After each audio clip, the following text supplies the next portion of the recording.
لو تفتكر زي ما قلت في البودكاست اللي فات انه التيتشر اللي انت كنت بتحبه وانت صغير في المدرسه بتحب مادته، صحيح. فالتيتشر اللي معاك او الانستراكتور اللي معاك لو هو ما عرفش انت محتاج ايه وعرف يلعب على احتياجاتك دي انت هتضيع تماما.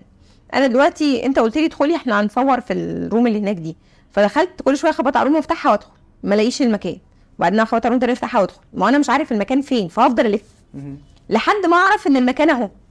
ففي ناس وهي بتلف بتقع، وهي بتلف بتيأس، وهي بتلف بتضيع. وللأسف زي مجالات كتير الناس اللي بتشتغل لمجرد الشغل ولمجرد القبض وما بيفرقش معاهم الطالب اتعلم او لا، هم اكتر بكتير من الفئة اللي بيهمها مصلحة الطالب. للأسف. هو داخل عندك انت بترمي له الكلمتين على البورد وتديله الماتيريال وروح ده مش عارف ايه، واقف قدامي جوجلت ادور اسيرش.